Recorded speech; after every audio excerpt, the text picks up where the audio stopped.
बिस्मिल्लाहिर्रहमानिर्रहीम 5 star audio video DVD point Basarian Kolian road Dinga ते थाना रोड डिंगा की तरफों मैं जनाब चौधरी बशीर तुहाडी खिदमत में हाज़र हाँ।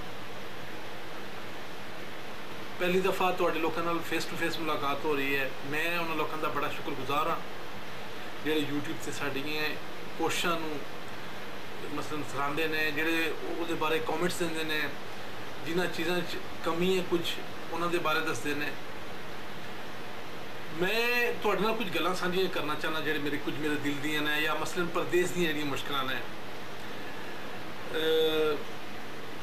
सऊदी अरब बड़ा अच्छा मुल्क है। मैं पिछले काफ़ी अर्से तो मैं इत्थे और भी काफ़ी दोस्त ने इत्थे।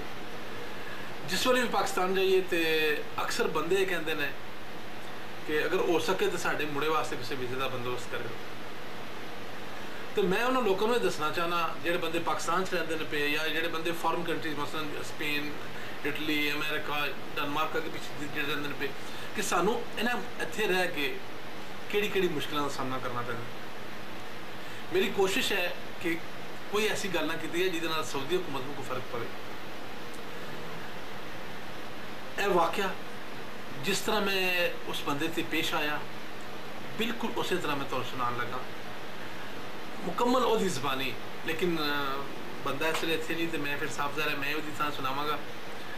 यह वाकया डेरा रेखियां डिंगियां दे नाल जिहड़ा मंडी रोड जाता है डिंगियां दी नाल परली साइड तो उत्थे एक पिंड है डेरा रेखियां दा रहने वाला एक मुंडे दा वाकया है ते ओदी ज़बानी मैं तुहानूं सुनाना। यह 2003 दे तकरीबन तीसरे चौथे महीने की गल है। मेरे एक दोस्त ने मैंने फ़ोन किया सऊदी अरब तो। उन्हें पूछा, उन्हें क्या भाई सुना क्या हाल है तेरा? मैं क्या ठीक ठाक हाँ बिल्कुल। तो कहने लगा कि दिहाड़े कैसे गुजरते नहीं पे। तो उन्हें पता है पाकिस्तान ढेर मुश्किल होंदियां ने। मेरे दिल ठंडी जी आह निकली तो मैं क्या यार साढ़े दिहाड़े के निकलने ने, साड़ी जिंदगी कोई जिंदगी है। तो उन्हें कहा क्यों क्या गल है, परेशान क्यों है तू? मैं उन्हें कहा यार परेशान क्यों होना है, हालात ठीक नहीं है ना, तेन पता दिहाड़ी जी लाई दी है शामी जनाब बच्चे बड़ी मुश्किल गुजारा होंगे। उन्हें आख्या भाई मैं तेरे वास्ते वीज़े का बंदोबस्त करना। अन्ने नूं क्या चाहिए सी? 2 अखां। मैनू जनाब होर क्या चाहिए सी? मैं उन्होंने आख्या ठीक है तुसीं अगर कर सकते हो तो करो। अल्लाह खैर की थी। 2 या मसलन 4 महीनों तो बाद उन्होंने मैंने फ़ोन किया, मेरे सज्जन ने, मेरे दोस्त ने, रज़ाक ना है उस बंदे का। तो उन्हें मैंने फ़ोन किया, उन्हें आख्या भाई थोड़ा वीज़ा लग गया। तुसीं यकीन करो कि मेरी खुशी का ठिकाना नहीं सी, मेरे पैर ज़मीन पर नहीं सी लगते। मैं कहता सी कि मारो मसलन मैं भी सऊदी अरब जा रहा, मैं मसलन मनु राती सही तरीके नींद नहीं सी आती। तो मैं सोचता सी कि हुण मैं भी बक्से भर के लियावांगा। ठीक है, हुण मेरे बच्चे जिहड़े ने अगे फर्ज करो ब्लैक एंड वाइट TV ते मैच देखते, हुण मेरे बच्चे भी वीगा सोनी वीगा ते मैच तकन करनगे। गर्ज के शायद जिंदगी का कोई ख्वाब होवे जिहड़ा मैं ना तक्या होवे। बड़ा खुश हर बंदा मैनू मुबारकबाद देना आंदा सी, कहंदे ने यार मुबारक भी तेरा वीज़ा आ गया, ये हो गया। अल्लाह अल्लाह करके वीज़ा लग गया। वीज़ा लगा मैं इसे सऊदी अरब आया ना एयरपोर्ट से रंग बिरंगे दिल च ख्याल। मैं एयरपोर्ट से आया तो मेरे को 11 दोस्तों सजना का सामान सी। वो एयरपोर्ट से आया, मैनू अरबी तो नहीं सी आती। वो जरा इमीग्रेशन वाला सी ना, मेरे को मिठाई के कुछ डब्बे सन। जेडे दोस्त खारियां के रहने वाले ने या लाला मूसा खारियां वो शायद जानते होंगे कि आफस स्वीट साढ़े खारियां च बड़ा खास ना है, बड़ा मसलन मोतबिर ना है आफस स्वीट्स वाले का।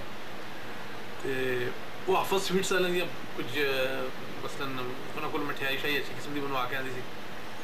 वो मनु ने पूछा अरबी च के इशा का यानी यह की है। हूँ मैं उन्होंने मसलन किस तरह दसा कि है, मेरी तो समझ गल नहीं आई वो क्या कहता पाया। मैं ऐसे 605 खलोते हैं। उन्हें फिर मैंने पूछा सदीक इशा का।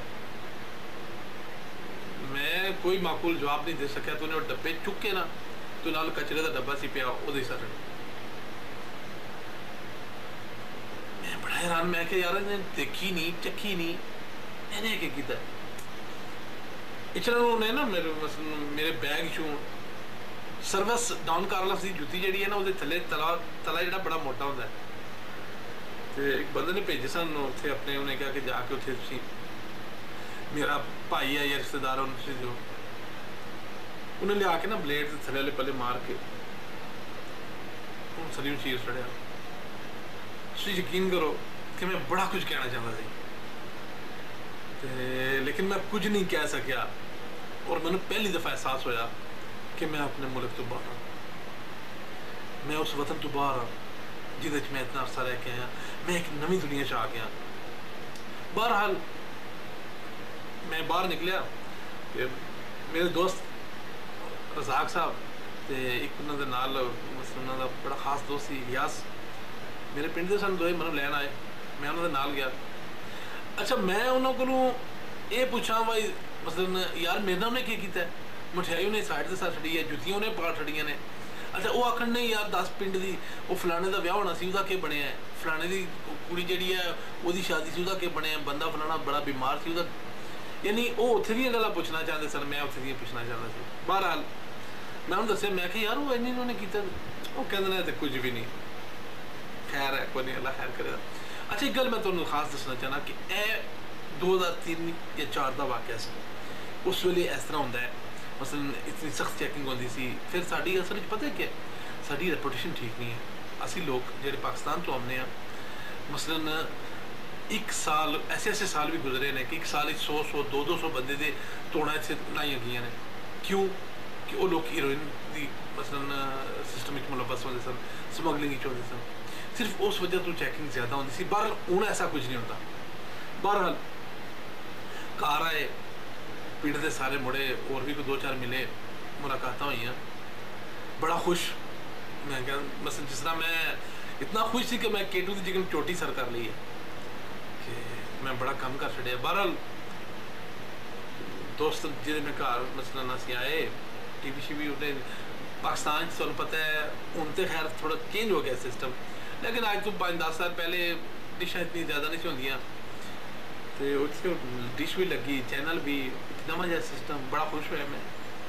बहरहाल दूसरे दिन असी गए जो स्पॉन्सर सऊदी अरब स्पॉन्सर जरूरी है, स्पॉन्सर जो कफील है वो असी गए उन्होंने अपना पासपोर्ट दिता, उन्होंने एक पेपर के उत्ते लिख के दे छड़िया, उन्हें कहा जी कि मसलन यह मेरा मसलन मुलाजम है तो इसका पासपोर्ट मेरे को है तो इसका आइडेंटी कार्ड जिन्होंने अस आइडेंटी कार्ड कहते उन्होंने कामा कहते सऊदी अरब, इसका कामा जो मैं बनवा के मसलन